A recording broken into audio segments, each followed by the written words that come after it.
menciptakan langit dan bumi, dia ciptakan makhluk-makhluk yang punya kehendak bebas.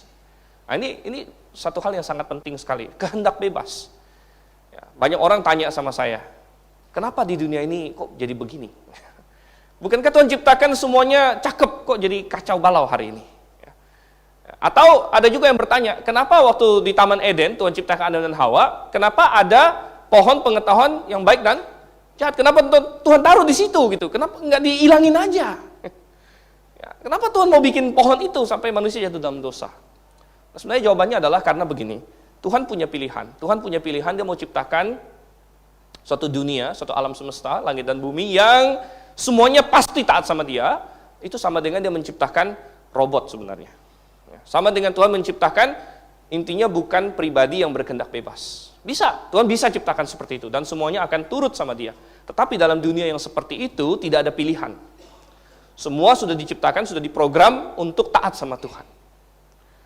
Nah, jadi ya seperti robot sepertinya. Ya, dan dalam situasi seperti itu tidak ada kasih yang sejati. Karena kasih yang sejati, hubungan antar pribadi yang sejati itu adalah hubungan yang terbuka. Artinya yang kita bisa pilih untuk mengasihi seseorang, kita bisa pilih untuk tidak mengasihi seseorang.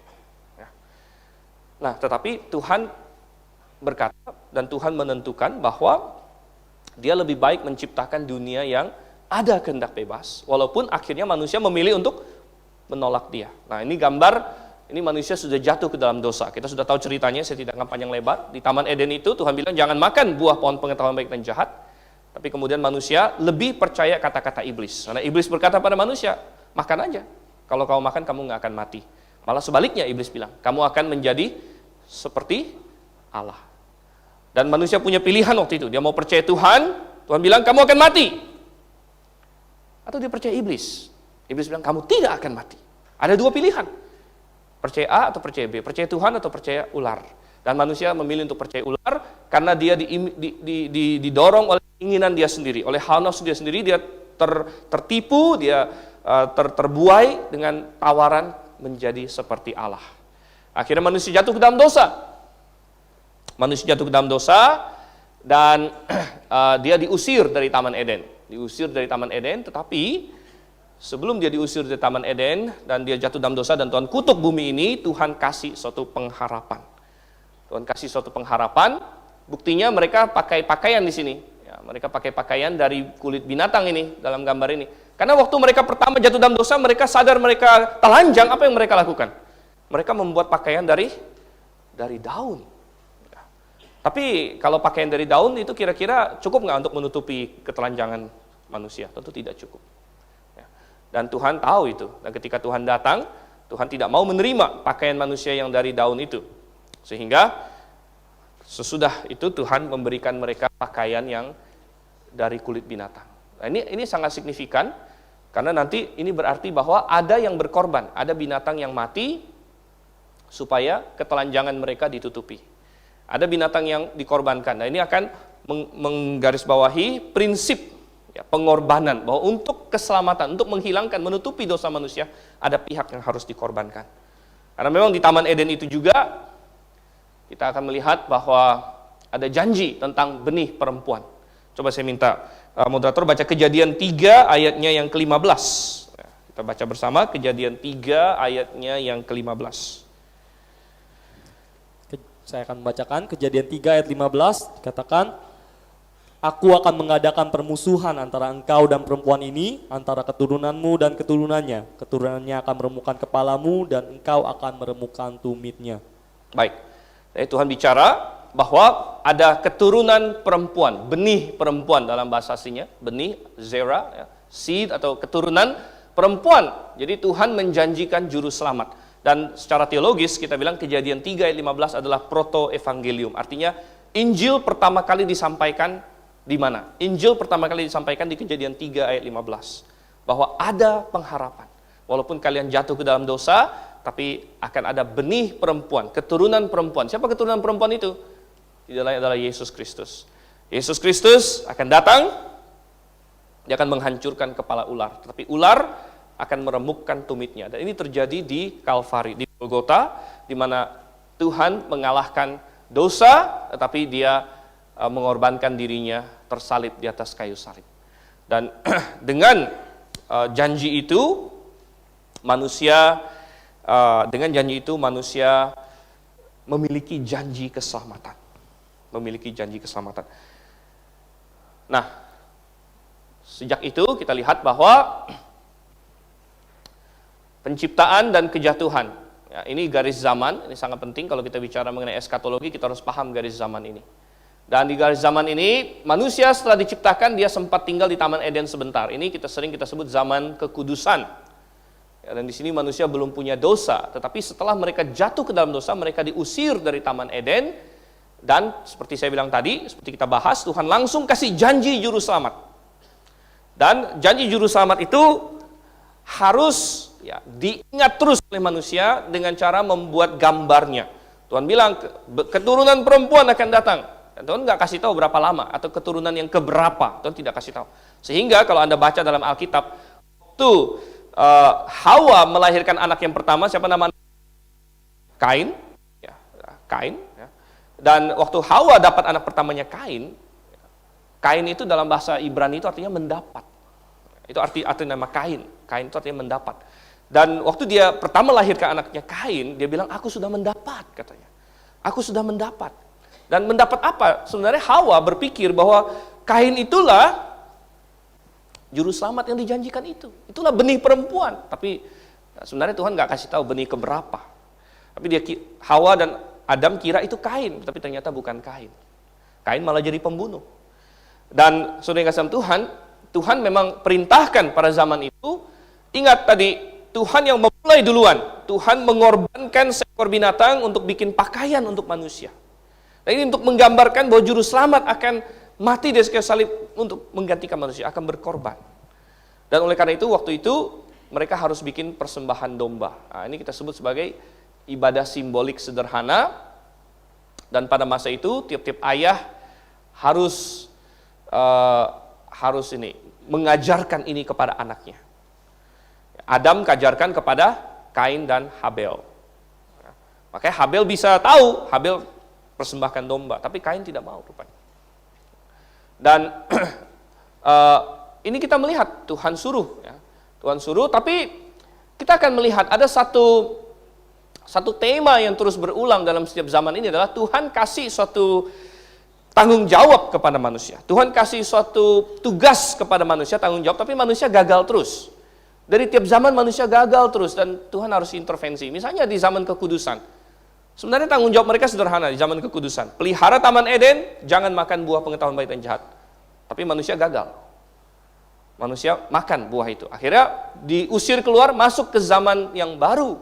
Masuk ke zaman yang baru, dan di zaman yang baru ini manusia disuruh Tuhan untuk mengingat datangnya juru selamat, mempersembahkan domba, dan tiap ayah mengajar anaknya turun-temurun untuk takut akan Tuhan, menantikan juru selamat.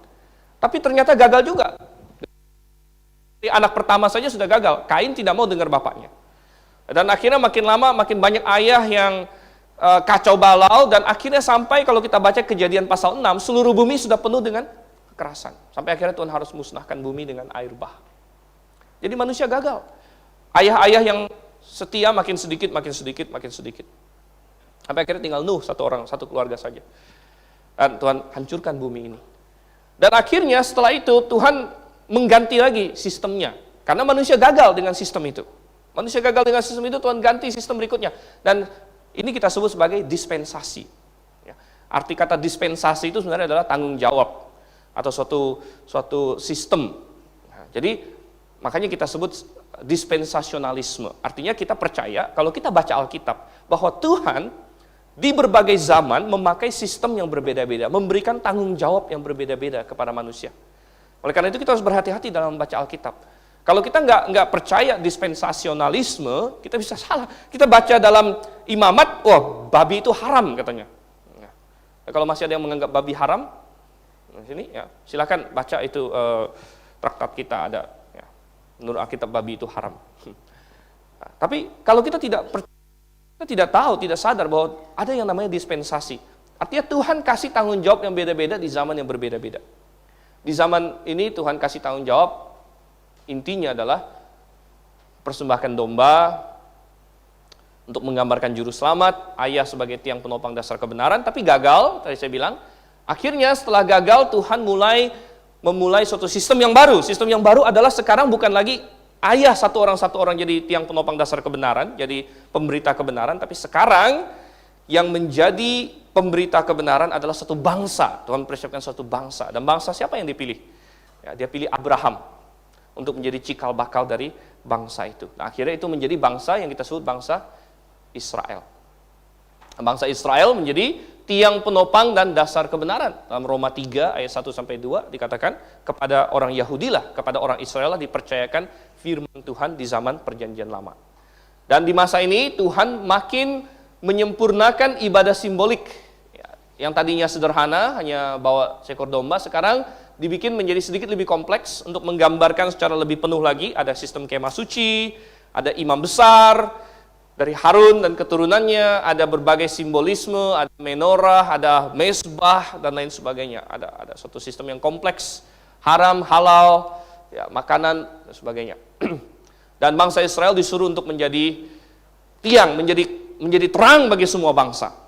Dan ini hampir mereka lakukan masa kejayaannya adalah pada masa Daud dan Salomo. Sampai di masa Salomo, saking hebatnya Salomo, semua bangsa di bumi datang untuk mendengar hikmatnya, katanya.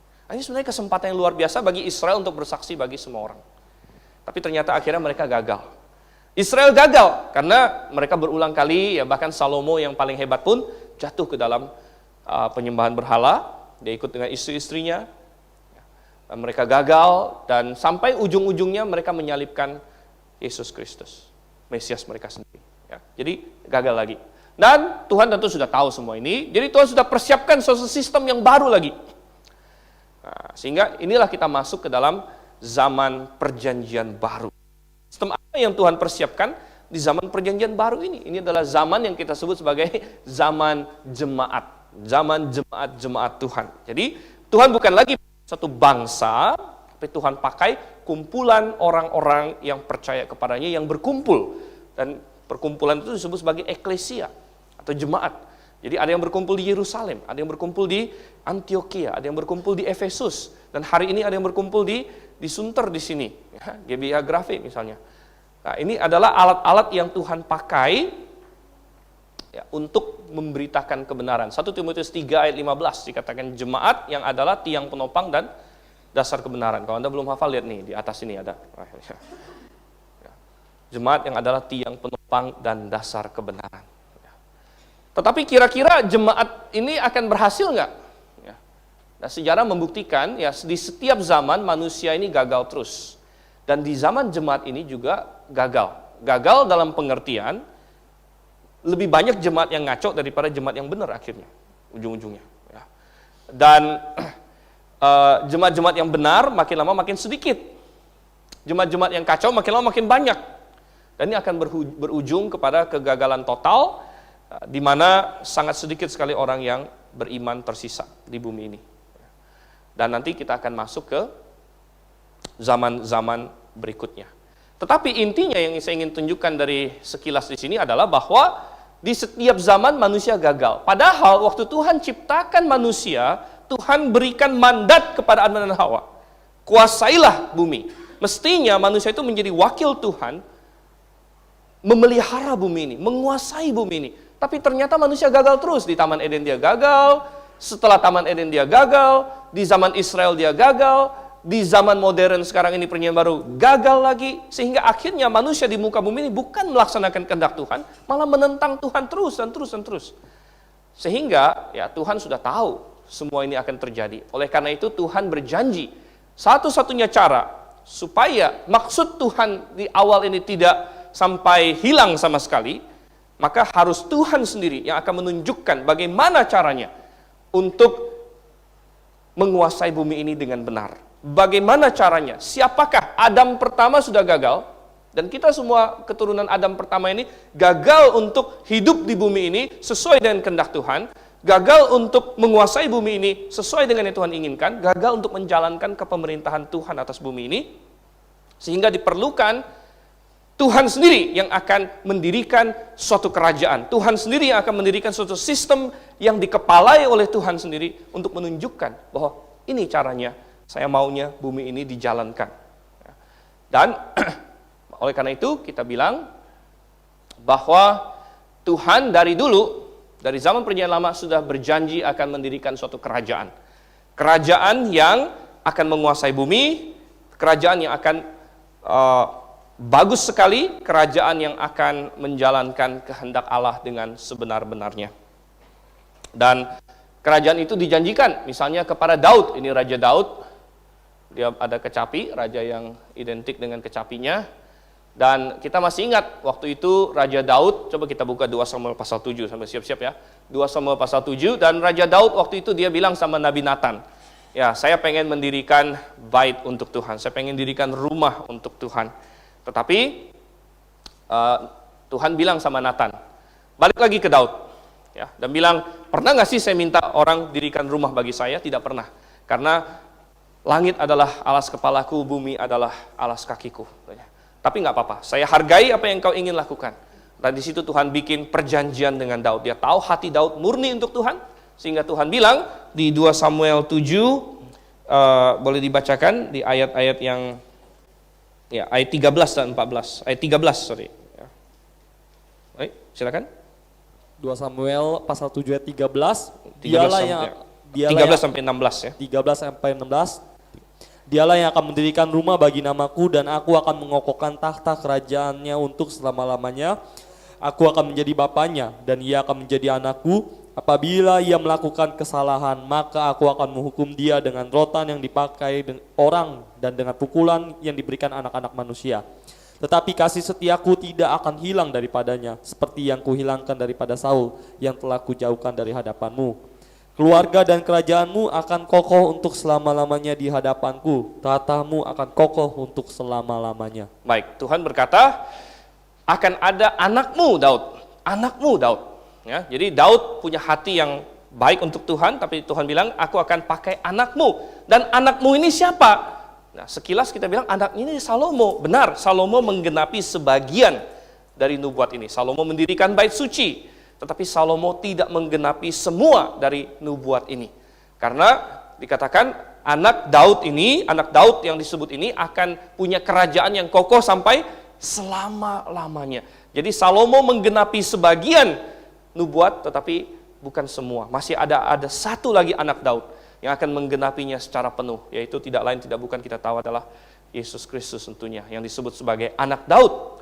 Jadi Tuhan sudah berjanji bahwa anak Daud, yaitu Yesus Kristus, suatu hari akan memerintah di atas tahta Daud, akan punya kerajaan, akan membesarkan kerajaan Israel sampai seluruh dunia, sampai kokoh sampai selama-lamanya.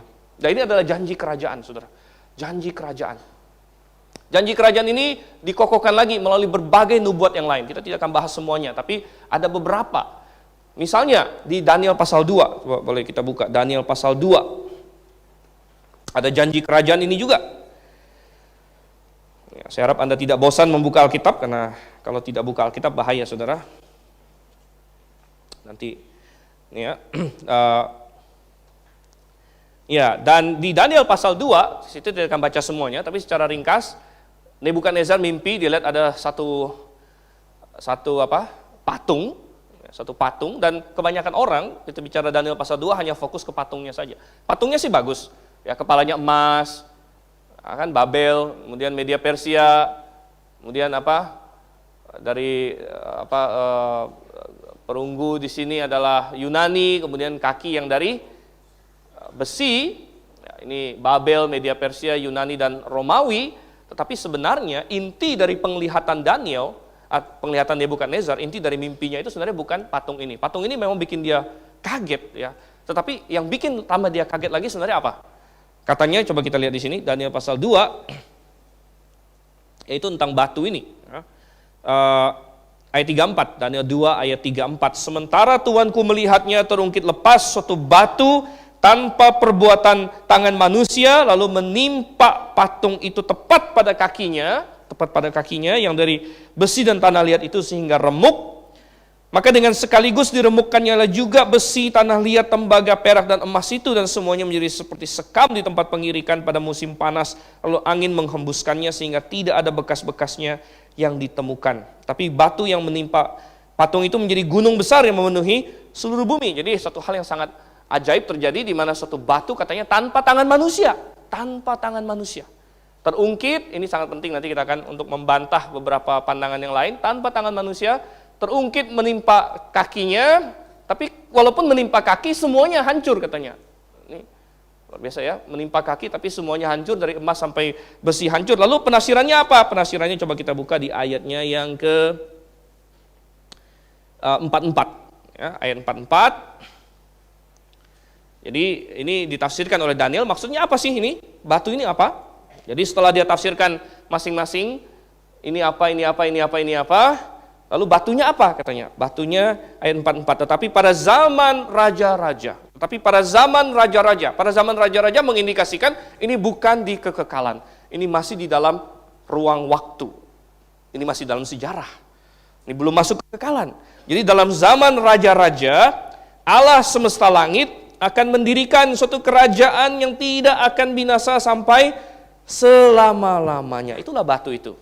Batu ini adalah kerajaan buatan manusia. Ini kerajaan buatan Nebukadnezar, ini buatan Koresi, ini buatan Alexander Agung, ini buatan para jenderal Romawi. Tapi Allah akan mendirikan suatu kerajaan yang akan bertahan sampai selama-lamanya. Kerajaan itu akan meremukkan segala kerajaan dan menghabisinya, tapi kerajaan itu sendiri akan tetap untuk selama-lamanya. Tepat seperti yang Tuhan kulihat bahwa tanpa perbuatan tangan manusia, sebuah batu terungkit lepas dari gunung dan meremukkan besi, tembaga, tanah liat, perak, dan emas itu. Allah yang maha besar telah memberitahukan kepada Tuanku Raja apa yang akan terjadi di kemudian hari. Mimpi itu adalah benar dan maknanya dapat dipercayai. Jadi ini kerajaan yang telah Tuhan janjikan. Kerajaan. Ya. Kita lihat lagi. Janji kerajaan itu. Janji kerajaan itu ada lagi di mana, saudara yang kasih Tuhan? Janji kerajaan itu dibuat lagi di dalam Yesaya misalnya. Coba kita buka Yesaya dalam perikop yang terkenal, ya. Yesaya 11 misalnya. Yesaya 11. Nanti ada juga di pasal 65, tapi kita lihat yang Yesaya 11 saja. Yesaya pasal 11 dan di ayat 1 berbicara mengenai tunas, sebuah tunas akan keluar dari tunggul Isai. Jadi ini anak Daud tadi. Jadi berkaitan semuanya tadi ya, berkaitan yang janji kepada anak Daud itu disebut sebagai tunas keluar dari tunggul Isai. Lalu kita tidak akan baca semua, kita lihat. Intinya dia akan di ayat 4 menghakimi orang-orang lemah dengan baik, menghajar bumi dengan perkataannya seperti tongkat, dan dengan nafas mulutnya akan membunuh orang fasik di ayat 4. Nah, ini sudah terjadi belum di kedatangan pertama Tuhan Yesus? Belum terjadi. Jadi ini bicara mengenai nanti kedatangannya kedua. Dan ayat yang ke-6, serigala akan tinggal bersama domba, macan tutul akan berbaring di samping kambing, anak lembu dan anak singa akan makan rumput bersama-sama, seorang anak kecil akan menggiringnya, lembu dan beruang akan sama-sama makan rumput dan anaknya akan sama-sama berbaring, sedang singa akan makan jerami seperti lembu, anak yang menyusu akan bermain-main dekat liang ular tedung, anak yang cerai susu akan mengulurkan tangannya ke sarang ular beludak.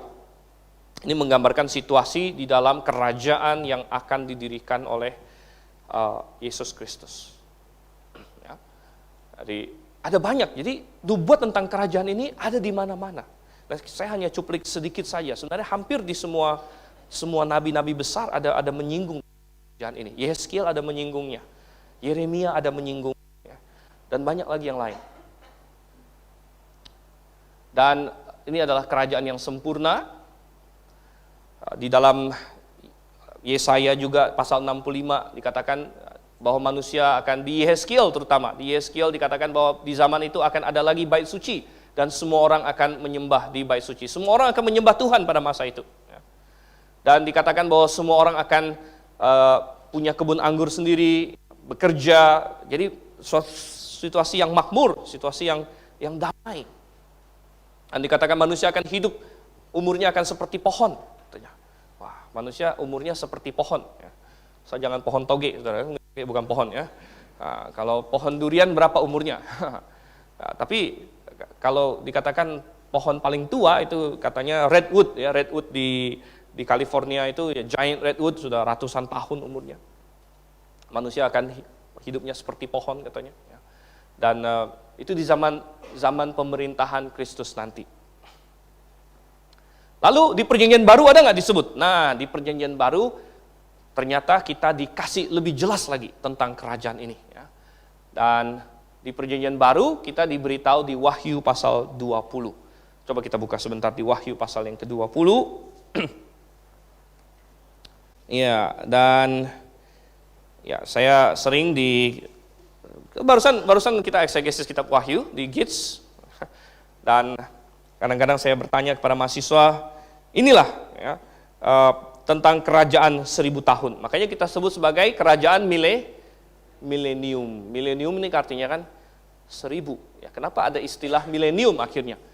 Karena di Perjanjian Lama sudah dijanjikan ada kerajaan. Misalnya di 2 Samuel tadi kita tahu pemimpinnya adalah Yesus, anak Daud. Kemudian di Daniel tadi kita tahu bahwa kerajaan ini akan menghancurkan semua kerajaan yang lain, akan terjadi di zaman raja-raja, berarti belum masuk kekekalan. Di Yesaya kita digambarkan seperti apa kerajaan itu, lain sebagainya. Nah, di Wahyu inilah kita dikasih tahu berapa lama kerajaan ini berlangsung. Dan kita dikasih tahu berlangsungnya adalah 1000 tahun. Nah, mungkin ada yang bertanya, bukankah di Samuel katanya selama-lamanya? Kok di sini bilangnya 1000 tahun? Karena begini, sebenarnya 1000 tahun habis itu masuk ke dalam kekekalan. Maka boleh dibilang selama-lamanya atau 1000 tahun di dalam sejarah berlanjut kemudian ke dalam kekekalan. Tapi kita melihat di sini bahwa 1000 tahun. Dari ayat 1 sampai ayat yang ke-7 ada 6 kali Tuhan bilang 1000 tahun. Yesus akan memerintah 1000 tahun katanya. Misalnya, coba kita lihat ayat yang keempat. Wahyu 20 ayat yang keempat. Wahyu 20 ayat yang keempat. Atau kita baca deh, saya minta ini bantuan moderator untuk baca ayat 1 sampai ayat yang ke-6. Wahyu pasal 20 ayat 1 hingga ayat ke-6. Lalu aku melihat seorang malaikat turun dari sorga memegang anak kunci jurang maut dan suatu rantai besar di tangannya. Ia menangkap naga si ular tua itu, yaitu iblis dan Satan, dan ia mengikatnya 1000 tahun lamanya. Lalu melemparkannya ke dalam jurang maut dan menutup jurang maut itu dan memeteraikannya di atasnya, supaya ia jangan lagi menyesatkan bangsa-bangsa sebelum berakhir masa 1000 tahun itu. Kemudian daripada itu ia akan dilepaskan untuk sedikit waktu lamanya. Lalu aku melihat takhta dan orang-orang yang duduk di atasnya, kepada mereka diserahkan kuasa untuk menghakimi. Aku juga melihat jiwa-jiwa mereka yang telah dipenggal kepalanya karena kesaksian tentang Yesus dan karena firman Allah, yang tidak menyembah binatang itu dan patungnya, dan yang tidak juga menerima tandanya pada dahi dan tangan mereka. Dan mereka hidup kembali dan memerintah sebagai raja bersama dengan Kristus untuk masa 1000 tahun. Tetapi orang-orang mati yang lain tidak bangkit sebelum berakhir masa yang 1000 tahun itu. Inilah kebangkitan yang pertama. Berbahagia dan kuduslah ia yang mendapat bagian dalam kebangkitan pertama itu. Kematian yang kedua tidak berkuasa lagi atas mereka, tetapi mereka akan menjadi imam-imam Allah dan Kristus, dan mereka akan memerintah sebagai raja bersama-sama dengan dia 1000 tahun lamanya. Oke, kita sudah baca. Jadi kita diberitahu bahwa kita akan ikut memerintah bersama Kristus, orang-orang kudus. Kemudian kita diberitahu masa pemerintahannya itu adalah 1000 tahun. Jadi saya rasa sebenarnya dari pembacaan Wahyu 20 ini sangat jelas. Ya, sangat jelas. Tapi saudara yang kasih Tuhan, banyak orang yang tetap mempertanyakan tentang kerajaan 1000 tahun. Ini banyak orang yang tidak percaya bahkan. Sehingga timbul berbagai pandangan mengenai milenium. Ya, yang akan kita bilang ada 3 pandangan utama mengenai milenium yang disebut sebagai amilenialisme, postmilenialisme, dan premilenialisme. Ya, kita akan bahas sedikit apa maksudnya ketiga benda ini, supaya jangan sampai Anda seperti orang ini garuk-garuk kepala gitu kan, ketika mendengar tentang ketiga istilah ini. Dan saudara yang kasih Tuhan, kita mulai dengan yang namanya amilenialisme. Kalau milenialisme ini kita tahu ya, milenium kan tadi 1000 tahun. Jadi A ini apa? A ya bukan saja adalah huruf pertama dalam alfabet kita, tapi dalam bahasa Yunani A itu adalah prefiks negatif. Ya, sebenarnya prefiks negatif. Jadi kalau bahasa Inggris seperti un, ya misalnya un gitu ya, misalnya kita bilang believable, ada unbelievable, ya, atau dalam bahasa Inggris ada banyak ya, ada ada ada ya, ada probable, improbable. Jadi itu sufiks-sufiks yang menandakan prefiks yang menandakan negatif, tidak ada. Dan a adalah prefiks negatif. Jadi tidak ada milenium. Jadi orang yang percaya milenialisme percaya bahwa tidak ada milenium. Jadi bagaimana? Mereka ngomong tidak ada milenium loh. Gimana? Lalu yang disebut Alkitab ini apa kalau gitu? Ya, mereka bilang tidak ada milenium. Artinya tidak ada milenium yang harus kita nantikan lagi katanya. Tidak ada milenium yang harus kita nantikan lagi. Dan sebenarnya milenium ini ada beberapa jenis. Tahun ini juga kalau nggak salah bulan berapa itu yang di GIS ada debat sama preteris itu? Ya. Masih ingat nggak bulan apa itu? Ya. Nah, itu kaum preteris. Nah, kaum preteris itu percaya bahwa milenium sudah lewat. Ya, sudah lewat katanya. Ya. Nah, tetapi ada juga kaum amilenial yang bukan preteris. Mereka bilang kita sedang berada di dalam kerajaan milenium. Jadi sekarang ini kerajaan milenium katanya. Oh luar biasa, Anda sedang dalam kerajaan milenium, Anda nggak sadar kan? Ya. Wah, tapi kata mereka kita sedang berada di dalam kerajaan milenium. Jadi nggak ada lagi yang kita nantikan gitu. Dan mereka mencoret. Mereka mencoret. Tadi kan kita bilang milenium itu adalah Kristus memerintah di bumi. Tapi mereka coret enggak, Kristus memerintah dari surga katanya. Jadi sekarang ini kerajaan milenium dan Yesus sedang memerintah saat ini. Memerintahnya di mana? Di sorga, dia bilang. Jadi Yesus sedang memerintah di sorga. Wah, hebat sekali. Jadi mereka mau merohanikan kerajaan milenium. Jadi istilahnya keren, merohanikan. Lalu dia tuduh orang-orang yang menantikan kerajaan di bumi dengan berkata kalian ini terlalu duniawi, maunya yang di bumi aja. Kita kerajaannya di sorga kok katanya. Hebat ya tuduhannya ya. Dan mereka berkata bahwa sekarang ini kerajaan milenium, Kristus memerintah di sorga, kita memerintah bersama dengan Kristus. Kok memerintahnya gimana?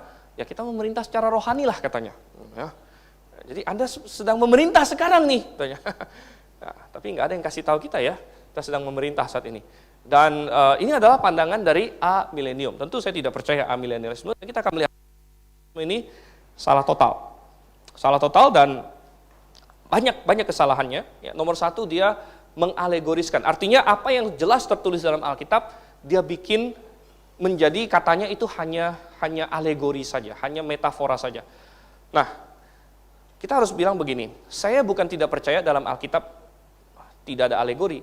Dalam Alkitab ada alegori, tetapi Alkitab akan membuat jelas ketika dia sedang berbicara tentang alegori. Misalnya kalau kita baca dalam Injil, Tuhan Yesus menyatakan suatu perumpamaan katanya. Oh, kita tahu ini perumpamaan.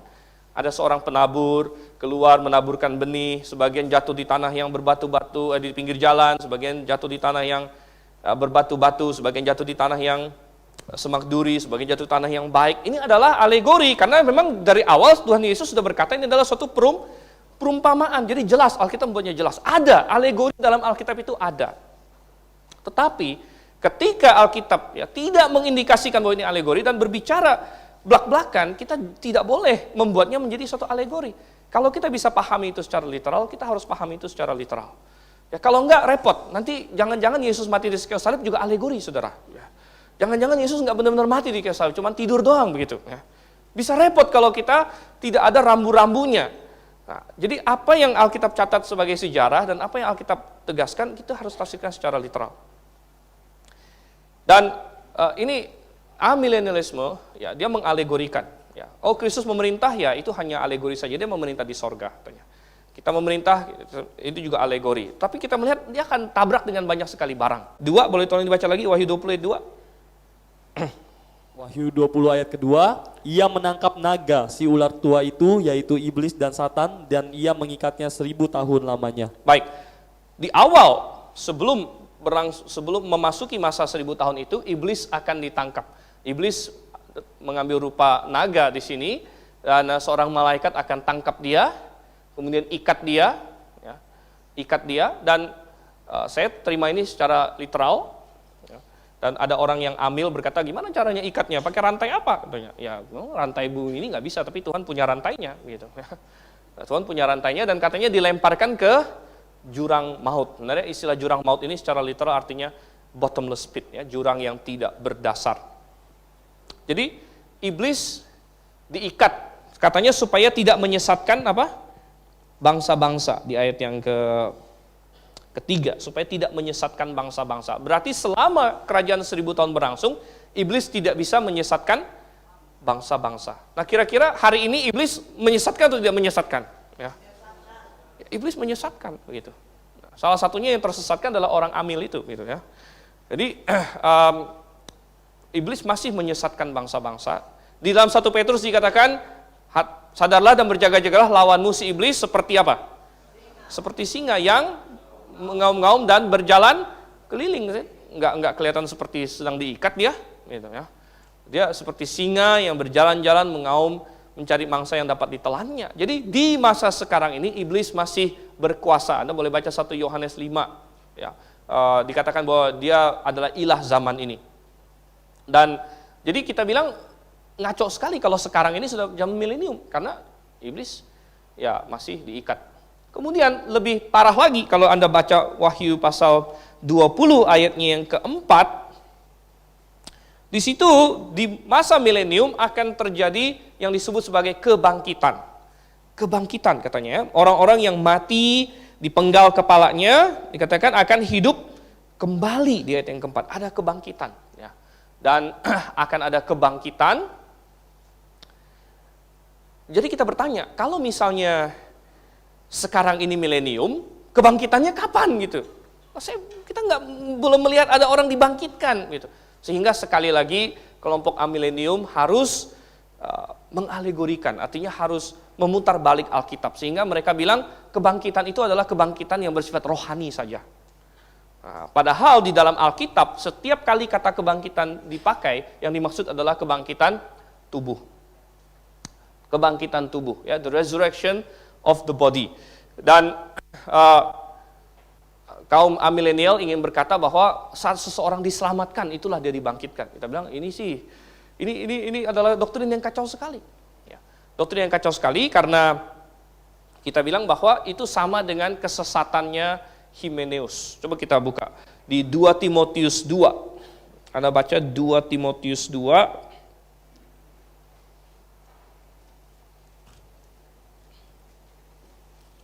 2 Timotius 2 ayatnya yang ke 17 dan 18. Silakan dibaca. 2 Timotius 2 ayat 17 dan 18. Perkataan mereka menjalar seperti penyakit kanker, di antara mereka termasuk Himenius dan Filetus yang telah menyimpang dari kebenaran dengan mengajarkan bahwa kebangkitan kita telah berlangsung dan dengan demikian merusak iman sebagian orang. Iya, Himeneus mengajarkan bahwa kebangkitan sudah berlangsung. Dan inilah persis yang oleh kelompok-kelompok amilenial. Mereka berkata bahwa kita sekarang sedang di milenium, berarti kebangkitan sudah berlangsung, karena kebangkitan itu kan di awal milenium. Nah, padahal kita bilang kebangkitan belum berlangsung, kebangkitan masih kita nantikan. Dan kebangkitan itu literal, tubuh kita akan diubah. Dalam 1 Korintus 15 sangat jelas sekali. Oke, itu adalah paham amilenialisme. Sekarang kita beralih ke paham yang satu lagi, yaitu post-milenialisme. Nah, post berarti sesudah tentunya, sesudah milenium. Nah, apa maksud dari kata post-milenialisme? Ini adalah suatu paham yang mengatakan bahwa Yesus Kristus akan datang kembali setelah kerajaan milenium. Setelah kerajaan milenium, post-milenialisme. Dan sudah yang kasih Tuhan, agak aneh ya, kalau kita percaya pre-milenialisme, nanti akan kita bahas. Kita percaya bahwa Yesus akan datang dan mendirikan kerajaan 1000 tahun. Jadi yang mendirikan kerajaan 1000 tahun itu adalah Yesus Kristus. Itu yang kita percaya. Tapi kelompok post-milenialisme percaya bahwa tidak, Yesus akan datang setelah kerajaan 1000 tahun. Bayangkan, setelah kerajaan 1000 tahun. Jadi siapa yang mendirikan kerajaan 1000 tahun kalau gitu? Nah, menurut mereka yang mendirikan kerajaan 1000 tahun adalah orang Kristen itu sendiri. Artinya mereka percaya bahwa perlahan-lahan orang Kristen akan menguasai dunia. Dunia akan dikristenkan. Dunia akan takluk di bawah salib Yesus Kristus. Dunia akan, intinya dunia akan menjadi dunia Kristen. Dunia akan menjadi dunia Kristen, bangsa-bangsa dunia ini akan menjadi Kristen, mayoritasnya minimal. Ya, dan masuk ke suatu masa keemasan, masa kejayaan, Baru habis itu selesai semua, Yesus Kristus datang kembali.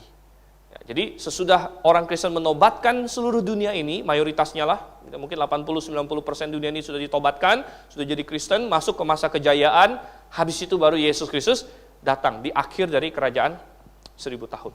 Oh, saudara yang kasih Tuhan. Kita berkata bahwa ini juga pandangan yang sangat salah sekali. Kita melihat bahwa ini bertentangan dengan banyak hal, ya, bertentangan dengan banyak hal. Nah, misalnya hal-hal yang tadi berhubungan yang salah di amilenial, salah lagi di postmilenial. Hanya masalah kebangkitan tadi. Ya, kemudian masalah iblis diikat, ya, itu juga dia tidak bisa jelaskan. Tapi ada satu hal yang sangat kontras sekali dengan ini, di mana Tuhan Yesus berkata di dalam Lukas 18 ayat yang ke-8. Ya, dikatakan akan tetapi jika anak manusia itu datang. Jadi pada saat Tuhan Yesus datang lagi, dia bertanya, adakah ia mendapati iman di bumi? Artinya Tuhan Yesus pesimis. Dan Tuhan Yesus menubuatkan bahwa ketika dia datang lagi, kira-kira iman di bumi itu banyak, hebat, atau sedikit. Ya. Nah, dari pertanyaan Tuhan Yesus ini, kesannya adalah sedikit. Ya, mungkin sedikit, mungkin hampir tidak ada. Adakah ia mendapati iman di bumi ini? Dan ini sangat kontras dengan paham postmilenial, di mana dunia sudah dikristenkan, baru Tuhan datang. Kalau dunia dikristenkan, Tuhan datang, mestinya iman ada di mana-mana. Dan kita katakan bahwa pandangan ini juga sangat bertentangan dengan fakta lapangan. Kalau kita lihat gerak dunia hari ini, apakah makin lama makin rohani atau makin kacau? Makin percaya Tuhan atau makin percaya yang enggak, yang makin mengikuti iblis dan kebobrokan? Ya, semua. Kita melihat itu yang terjadi. Dan kita berkata bahwa kita tidak percaya itu, tapi kita percaya premilenialisme. Ya. Premilenialisme kita percaya bahwa Yesus Kristus akan datang untuk mendirikan kerajaan 1000 tahun. Ya, di dalam kelas Wahyu saya tanya kepada murid-murid saya, habis 19 itu berapa? Nah, ini kan pertanyaan TK kan? Nah, kalau saya tanya anak saya Syira, habis 19 itu 20. Ya. Jadi maksudnya 19 itu duluan daripada 20. Kenapa ini penting, saudara kasih Tuhan? Karena ternyata orang postmilenial nggak bisa paham bahwa 19 dulu baru 20 gitu. Mereka maunya 20 dulu baru 19. Ya. Nah, karena di Wahyu pasal 19, di situ Yesus Kristus datang kedua kali. Anda boleh baca Wahyu pasal 19. Dia turun dari sorga, dijabarkan di situ katanya. Dan pakaiannya dikatakan dicuci dengan darah, jadi kemudian merah, diikuti oleh pasukan sorga. Dia datang, dia akan menghancurkan pasukan antikristus yang sudah berkumpul di sini. Nah, si binatang yang keluar dari laut beserta nabi palsunya. Kemudian setelah dia datang dan menghancurkan pasukan dunia yang menentang dia, kemudian habis itu baru dia mendirikan kerajaan 1000 tahun. Jadi pre itu artinya sebelum. Yesus datang sebelum kerajaan 1000 tahun. Kerajaan memerlukan rajanya. Kita tidak mungkin mendirikan kerajaan 1000 tahun sebelum Yesus Kristus datang di muka bumi ini. Nah, ini adalah yang kita percaya. Dan kenapa kita bahas ini? Mungkin Anda bertanya, apa hubungannya dengan topik kita hari ini? Ini sangat penting sekali. Karena kita bertanya tanda-tanda kedatangan Tuhan. Oleh karena itu saya harus jelaskan kepada dulu kedatangan Tuhan itu seperti apa. Kapan kira-kira kedatangan Tuhan dalam Alkitab? Ya. Baru kita bisa berbicara mengenai tanda-tanda kedatangan Tuhan. Nah, waktu kita sampai kapan? Oh, sampai sekarang. Ya baik, pas nanti kita masuk ke yang bagian berikutnya.